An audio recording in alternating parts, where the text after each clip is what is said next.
Well, the question everyone wants to know, what happens next? We know Washington is working with California and Oregon to come up with a plan to reopen the economies of these three western states.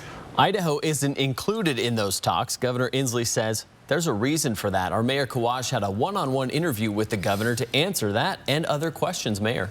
Governor Inslee says unity is the most important thing right now within our states and along the West Coast and the rest of the country. Now, something as simple as getting all of your elected officials on the same page can really make a huge difference. And Inslee says that's not happening in Idaho right now.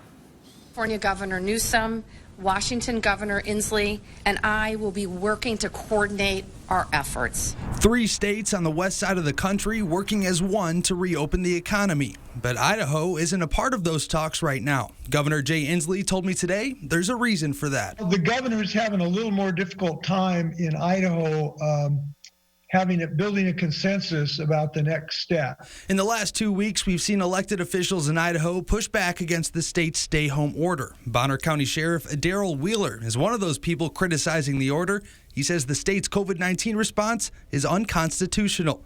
State Rep Heather Scott has questioned the order as well.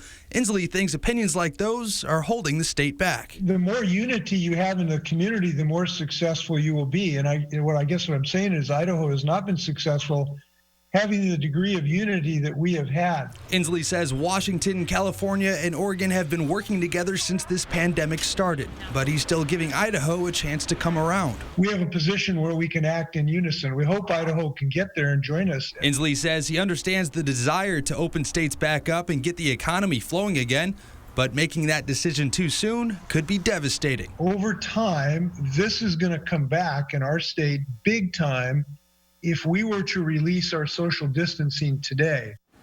Well, tomorrow we will hear from Idaho Governor Brad Little on their stay-home order. As of right now, that order is expected to expire tomorrow. We'll bring you what the governor has to say at 10 a.m. right here on 4 News Now. In studio tonight, Mayor Kawash, 4 News Now.